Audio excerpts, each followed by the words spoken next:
What's going on, guys? Plastic Beach X3 back here with another deck profile, and this is just a deck profile of the deck that I've been taking to locals recently, which is Floowandereeze. I wanted to play this deck ever since it came out, or ever since it was released and known to us. Just because it has a lot of qualities that I like the Monarch stuff, tribute summoning.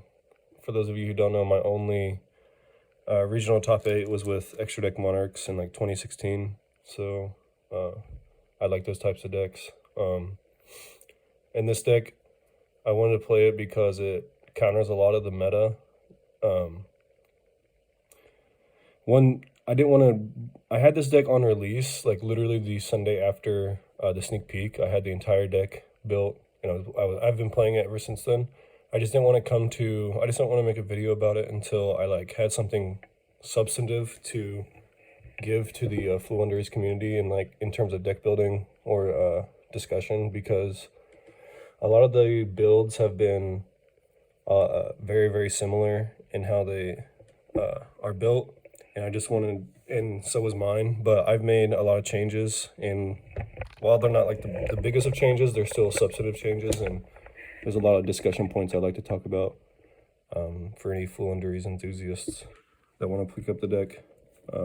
One thing you have to know about this deck is that, yes, it bricks a lot just like Monarchs, but the theory with Monarchs isn't that it bricks a lot, so yeah, you don't want to play it because it bricks a lot. The theory is that it's so good that I guess, for instance, if your opponent Scythe locks you, if you're playing Sword Soul, Phantom Knight, whatever, any other deck, Live Twin, if your opponent Sword Souls or Scythes you, you essentially lose. But in this deck, as long as you can open up playable, you're going to play. So I see that in terms of consistency as well as just the inherent advantages of the deck, being able to play through discard, Protos, that kind of stuff.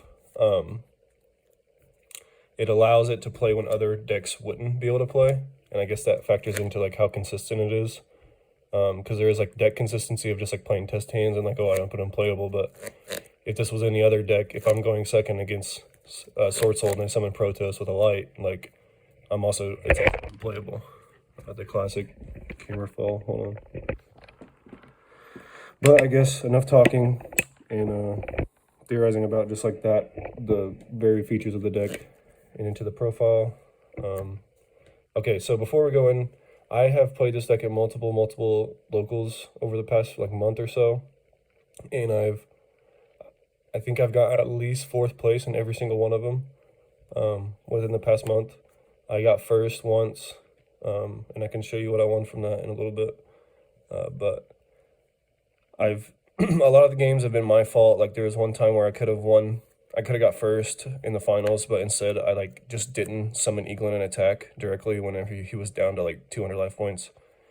I wanted the follow-up, and I didn't even realize that he judgmented early in the turn to put him down to 200, or put him down to killable.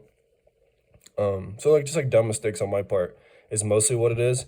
Another part is obviously the bricks. You just open unplayable sometimes, and I can talk about how I have mitigated that. So obviously 3 Urbina is your 1-card starter for the whole combo.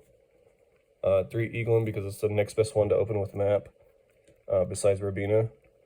And then I play 2 Toucan, 2 Stree. A lot of people only play 1 of each, or 2 of Stree and 1 of Toucan, but I always wanted my map to be live, and map with no level 1s is just bad. So that's another reason why I cut down on the big guys, the level 7 or higher, because if you open them with map, it's just unplayable. But if you open Stree or Toucan, you still have full combo without the barrier statue, but you still have full combo. You're ending on Impin with the trap, Dreaming Town, and a normal summon off the map.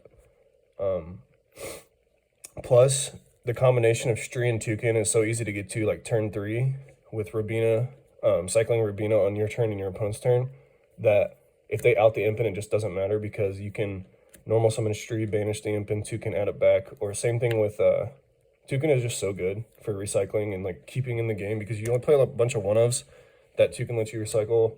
If they out the map, you can add back the map, and then activate it again that turn. If they out Or if you just Dreaming Town them on their turn, normal summon, like Ryza or Apex Avion, you can banish the town to book a moon on their monsters and add it back with Toucan, just for constant town access, which is really nice.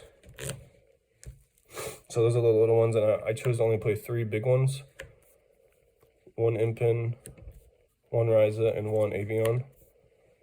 So Impin, first of all, I'm not playing 2 like a lot of people, simply because of I want to have more, I'd rather have the spot dedicated to Toucan rather than Impin, because Toucan and Map is combo, and Impin and Map isn't combo, and I can always just cycle the Impin with Stree and Toucan. 1 Ryza, a lot of people are also playing 2 of this card over 2 Impin. This card just busted. I can understand why people want to play 2, but I just don't see why you would, because you're summoning this twice on your opponent's turn. You summon it with the map, so they normal summon, you normal summon, search Ryza, summon Ryza, Ryza effect, put one of their cards from their field to the top, one of the cards from the graveyard to the top, and then add it back to your hand. And then the unexplored wins, you can normal summon it again, and then add it back, so you can do it again on your next turn. So you're just constantly recycling this card with its own effect, and it doesn't really come up that you need to, in my opinion.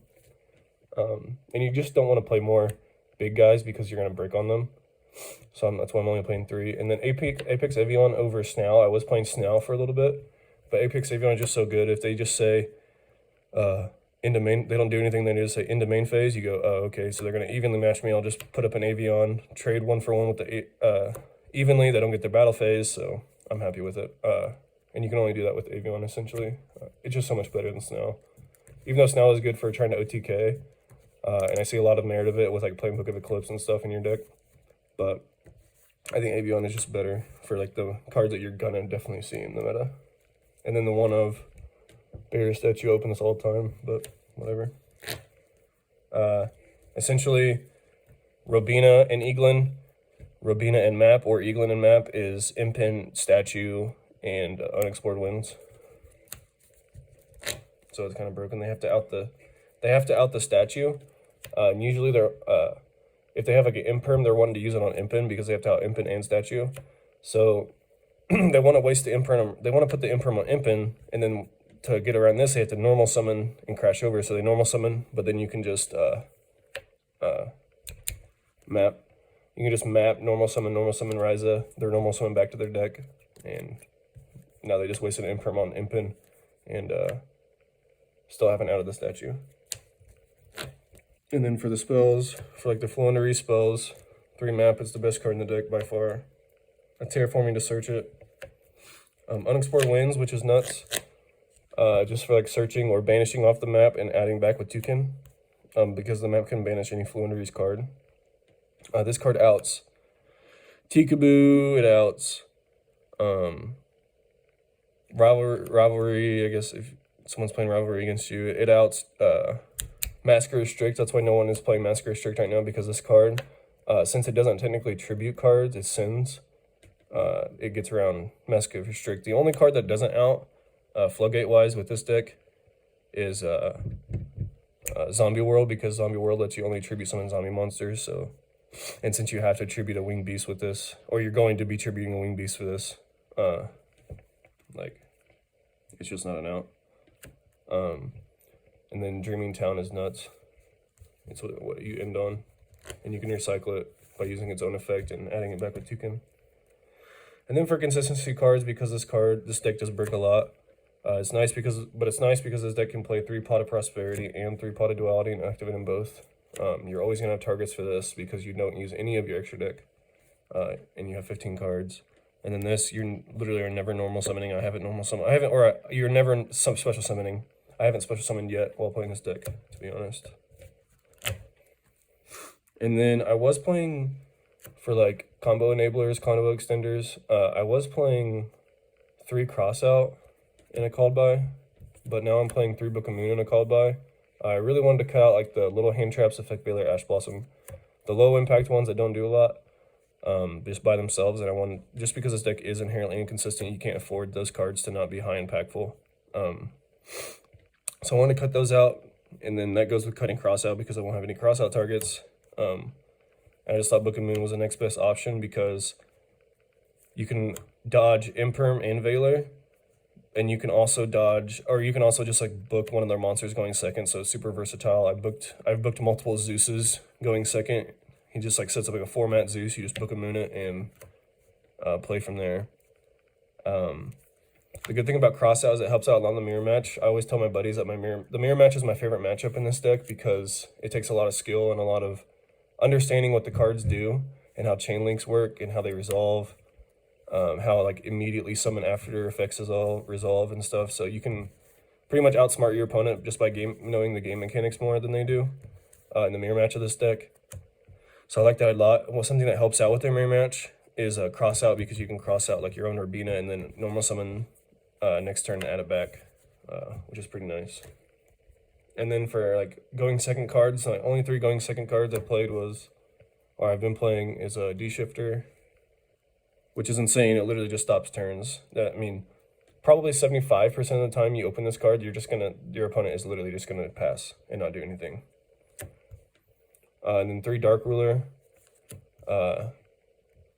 This could be droplets. I just don't really like droplets. 1, I don't have them, and 2, I just feel like discarding a card in this deck isn't very good because you want them to go to the banish zone.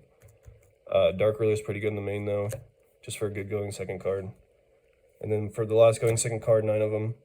Imperm, like I said, I wanted to cut out like the low impact stuff. Put in Imperms. You can't play Nibiru because you can't special summon the turn you activate any of their effects and you're summoning on your opponent's turn.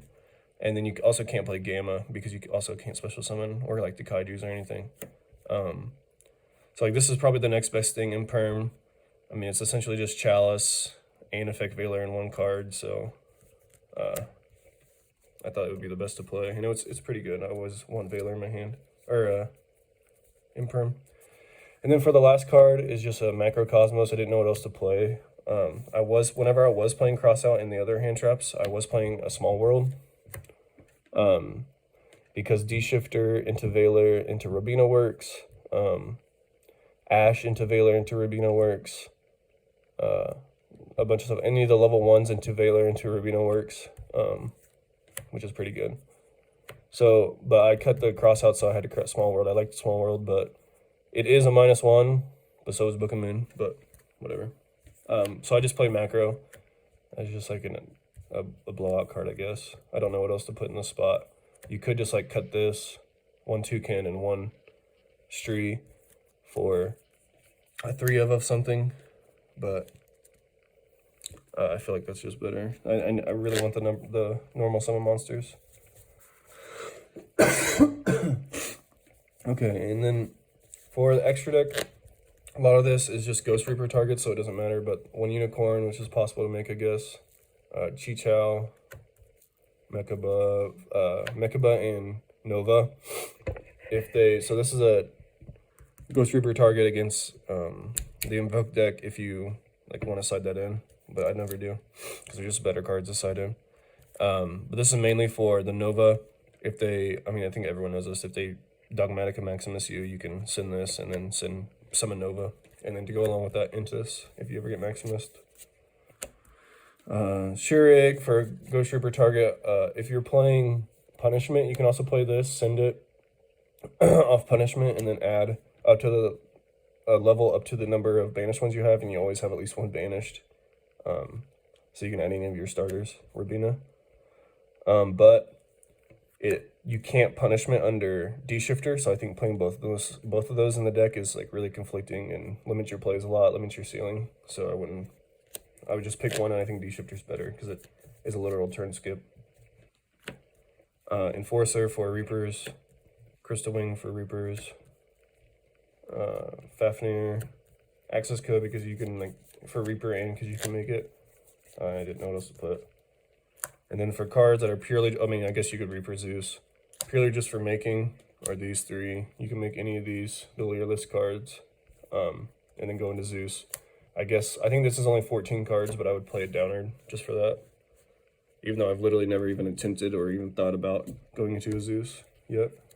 And then for side deck cards, so this is a bunch of cards, but these are like side deck options. I've been testing out this. Currently, it's not in my deck, but just because I think Anti-Spell might be better. But I'm looking to go back to this because it is just like literally a turn skip.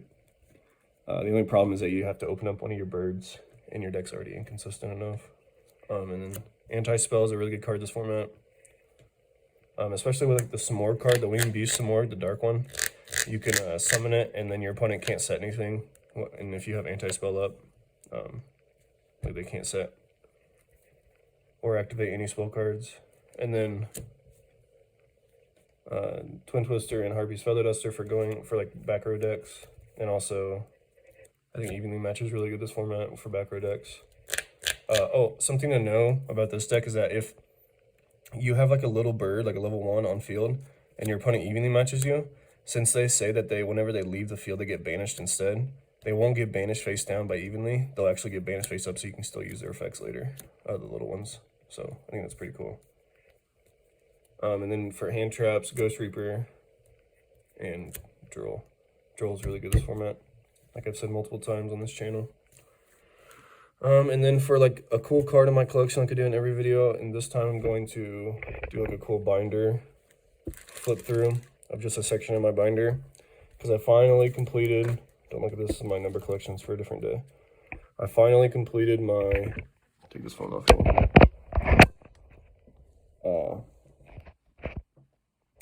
My Lark collection from 1 to 41 to the new Bursting of Tits. So we got all those. The only ones that aren't sealed are those 5 and maybe another one, but those 5 aren't sealed. All those, Monster Reborn is sealed.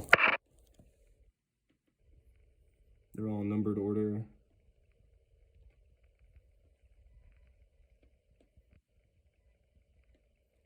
The reprint.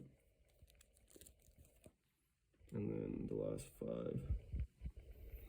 Might as well show you the rest of the page. 3 RDS Dark Magician Girls, 3 Secret from the movie pack, 3 Gold from the movie pack.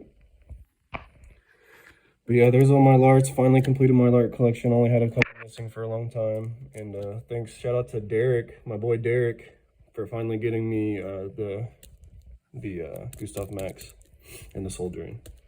But other than that, guys, comment what you think about the Floowandereeze deck profile. What do you think about my comments on the deck? Anything you would like to add about the discussion to the deck? Yep, and be on the lookout for more videos. See ya.